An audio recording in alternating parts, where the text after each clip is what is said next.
Hello, good morning children. Welcome back to Dinogi Group Hindi class.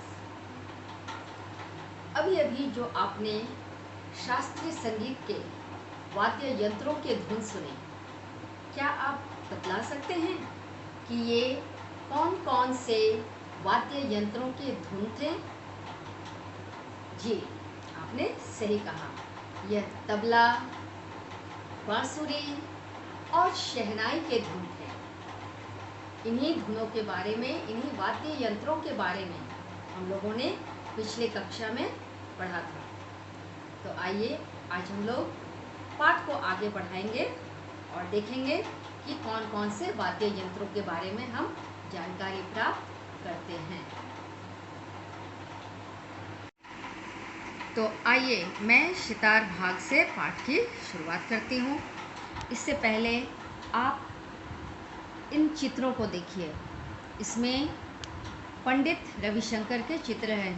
ये सितार बजाते हुए दिखाए गए हैं। इन्होंने भी सितार वादन परंपरा को लोकप्रियता की बुलंदियों तक पहुंचाया।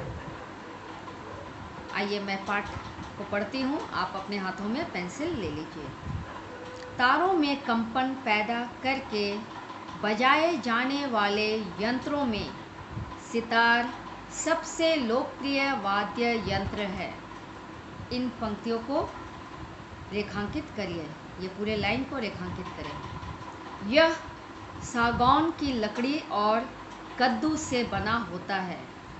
ये सितार जो आप देखते हैं, इनका चित्र एक तरफ घड़े की तरह गोल होता है, वो कद्दू से बनाए जाते हैं और उसके लंबे भाग जो है वो सागौन लकड़ी से बनाया गया है।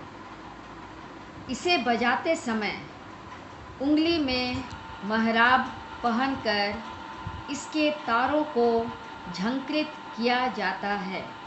इसको बजाते समय उंगली में महराब पहन लिया जाता है और तब तारों को झंकृत किया जाता है। इसका प्रयोग भी शास्त्रीय तथा अन्य तरह के संगीत में किया जाता है। सितार पूरी तरह भारतीय वाद्य यंत्र है। इस पंक्ति को रेखांकित करें। सितार पूरी तरह भारतीय वाद्य यंत्र है। सितार पारंपरिक वाद्य यंत्र होने के साथ ही सबसे अधिक लोकप्रिय भी है। इसे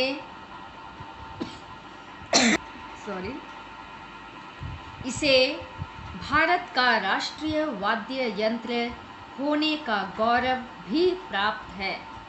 इन पंक्तियों को भी रेखांकित करें।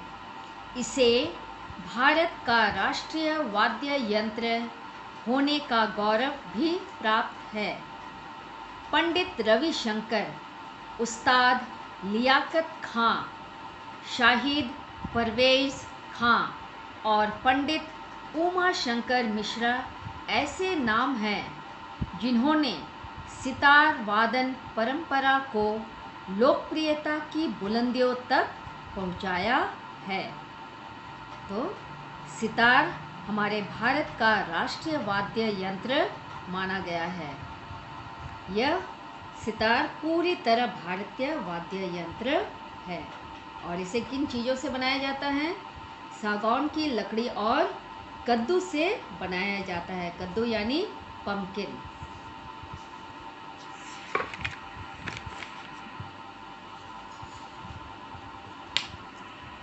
आइए अब संतूर की ओर बढ़ते हैं। यहाँ चित्र को ध्यान दीजिए।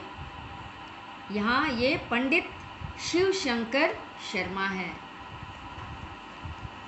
संतूर का भारतीय नाम शततंत्री वीणा यानी 100 तारों वाली वीणा था।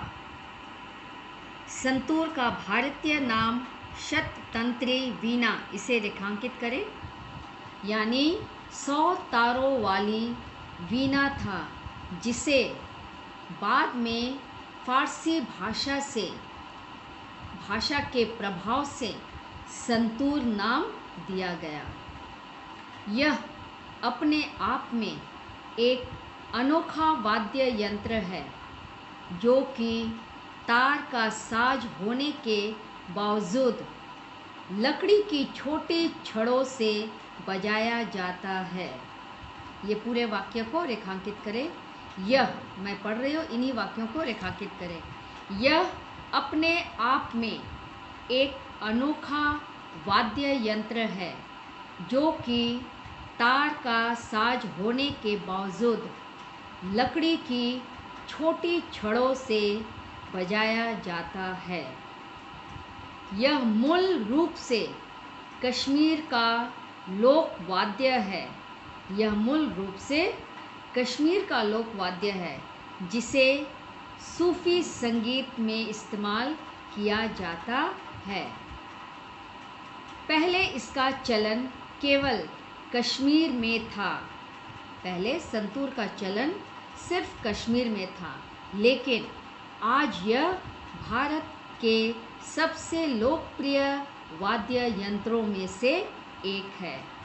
लेकिन से रेखांकित करें। लेकिन आज यह भारत के सबसे लोकप्रिय वाद्य यंत्रों में से एक है।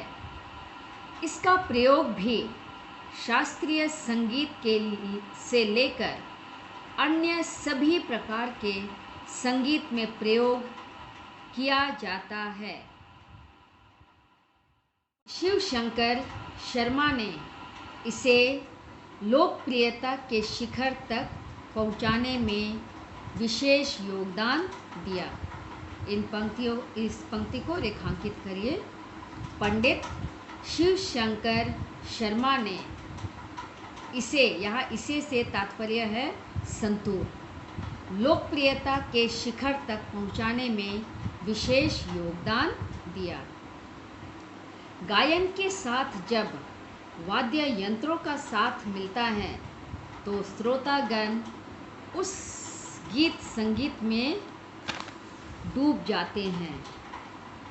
गायन के साथ जब वाद्य यंत्रों का साथ मिलता है, आप भी गाना सुने ही होंगे, तो गानों में जब संगीत मिल जाता है और ख़ास करके राष्ट्रीय संगीत में जब वाद्य यंत्रों का साथ मिलता है तो श्रोतागण उस गीत संगीत में डूब जाते हैं।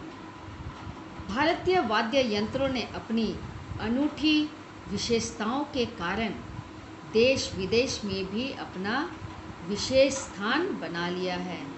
इस भारतीय वाद्य यंत्रों का प्रेमी सिर्फ हमारे भारत में ही नहीं है, बल्कि देश विदेशों में भी लोग इसे सुनना पसंद करते हैं।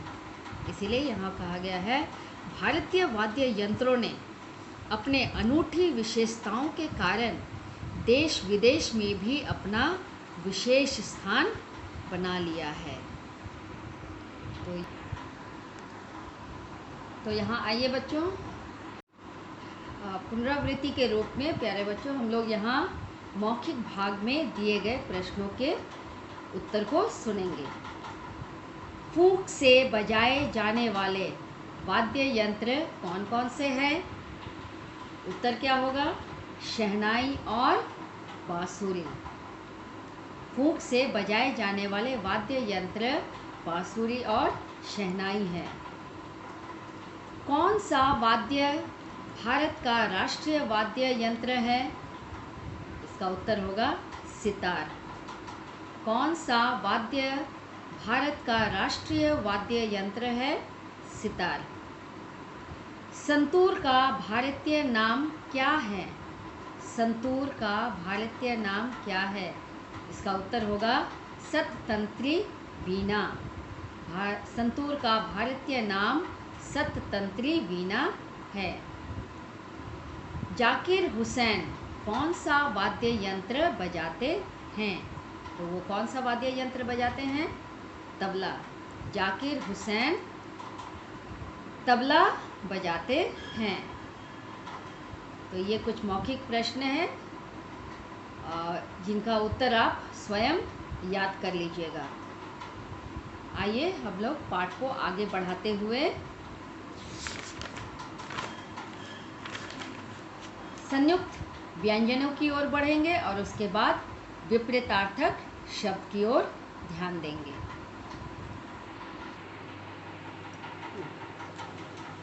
तो यहाँ संयुक्त व्यंजनों की तरफ ध्यान देंगे।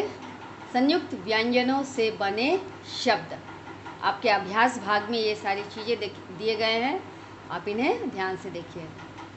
द हलंत जोड़ य, द्य शब्द बने हैं वाद्य, विद्या। च हलंत जोड़ छ, इससे शब्द बने हैं स्वच्छ, च छ, स्वच्छ और स्वेच्छा। स्वच्छ मतलब साफ और स्वेच्छा मतलब अपनी इच्छा से। स हलंत जोड़ त, स्त। स हलंत जोड़ त, स्त शब्द है अस्त। अस्त मतलब सूर्य का अस्त होना कहते हैं, वही अस्त, डूबना। पुस्तक, स हलंत जोड़ थ, स्थ शब्द है स्थान, स्थगित।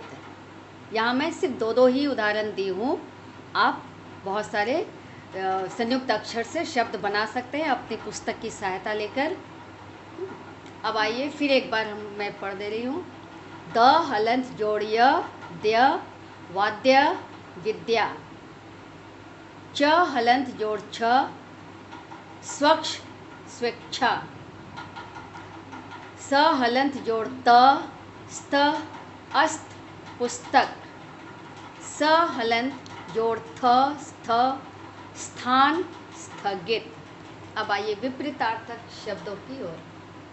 विपरीतार्थक शब्द मतलब विलोमार्थक शब्द और उल्टे शब्द, ये सभी एक ही अर्थ रखता है। विपरीतार्थक यानी ऑपोजिट वर्ड। पतला का मोटा, अंतिम का प्रथम, प्रशंसनीय का निंदनीय, नज़दीक, दूर। पतला, मोटा, अंतिम, प्रथम, प्रशंसनीय, निंदनीय, नज़दीक, दूर। तो ये विपरीतार्थक शब्द। आपके अभ्यास भाग में और भी शब्द हैं, इन्हें आप अपने पुस्तक में ही लिख लेंगे।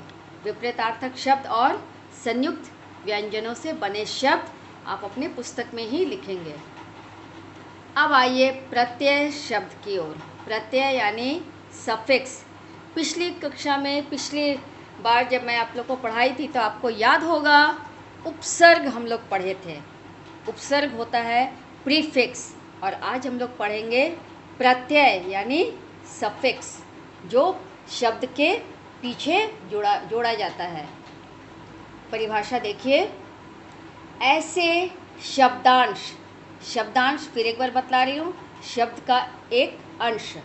ऐसे शब्दांश जो शब्द के अंत में जुड़कर उसके अर्थ में या भाव में परिवर्तन कर देते हैं, अर्थात शब्द में नवीन विशेषता उत्पन्न कर देते हैं, ऐसे शब्द प्रत्यय कहलाते हैं।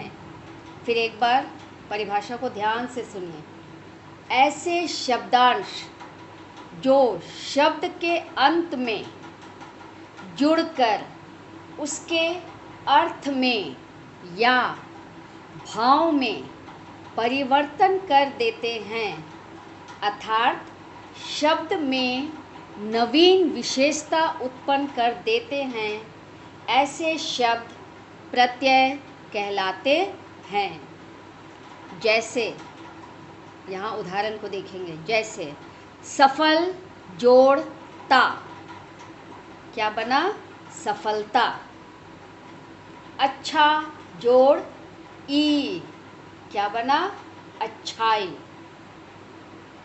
यहाँ ता और आई दोनों ही शब्दांश प्रत्यय है। ये ता और ई जो है ये शब्दांश है जिसे हम प्रत्यय कहते हैं, प्रत्यय है। सफल और अच्छा दोनों ही मूल शब्द है। सफल और अच्छा दोनों ही मूल शब्द है जिसमें प्रत्यय जुड़ने पर सफलता और अच्छाई शब्द की रचना हुई।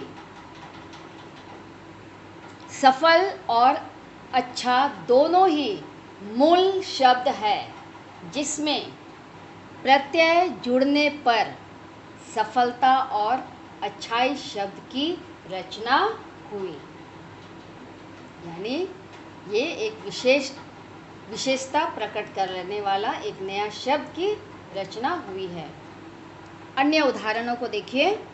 मूल शब्द को यहाँ मैं लिखे हुआ हूँ। मूल शब्द लिख, टिक, घूम, महत्व, शास्त्र और विकास, ये सभी मूल शब्द है। और इसमें अब शब्दांश जुड़ेंगे, प्रत्यय जिसको कहते हैं, शब्दांश जुड़ेंगे और नई विशेषता शब्द की रचना होगी। नई विशेषता प्रकट करने वाले शब्द की रचना होगी। यहाँ देखिए, लिख में लिख जोड़ आई शब्द बना लिखाई, पढ़ाई, सफाई। टिक जोड़ आओ शब्द बना टिकाऊ, झुकाऊ, बिकाऊ।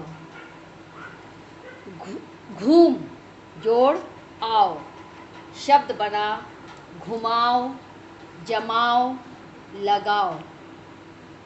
महत्व जोड़ पूर्ण, महत्वपूर्ण, संपूर्ण, परिपूर्ण। शास्त्र जोड़ या, शास्त्रीय य है एक्चुअली। शास्त्र जोड़ य, शास्त्रीय, भारतीय, विश्वसनीय। विकास जोड़ शील, विकासशील, प्रगतिशील, संवेदनशील। यहाँ देखें, मूल शब्दों में शब्दांश जुड़ जाने से एक नई विशेषता को प्रकट करती है। फिर एक बार मैं इसको पढ़ती हूँ, ध्यान से देखिए। मूल शब्द लिख, शब्दांश आई, नई विशेषता प्रकट करने वाले शब्द लिखाई, पढ़ाई, सफाई। टिक जोड़ आई, टिक जोड़ आओ, टिकाऊ, झुकाऊ, बिकाऊ। घूम जोड़ आओ, घुमाओ, जमाओ, लगाओ। महत्व जोड़ पूर्ण, महत्वपूर्ण, संपूर्ण, परिपूर्ण। शास्त्र जोड़ य, शास्त्रीय, भारतीय, विश्वसनीय। विकास जोड़ शील, विकासशील, प्रगतिशील, संवेदनशील। तो प्यारे बच्चों, वाद्य यंत्रों की अनोखी दुनिया की पाठ यहीं समाप्त होती है। पाठ को ध्यान से पढ़ेंगे और प्रश्नोत्तर को भी याद करेंगे। अभी आप पेज 27 निकालिए। भाषा से ध्यान दीजिए। भाषा से नंबर 1, 2 और 4 इसको आप बुक में ही लिख लीजिएगा। 1, 2 एंड 4। और इन विलोमार्थक शब्द, संयुक्त व्यंजन से बने शब्द और प्रत्यय शब्द जुड़कर बनने वाले शब्दों को याद करिएगा। Have a good day. God bless you.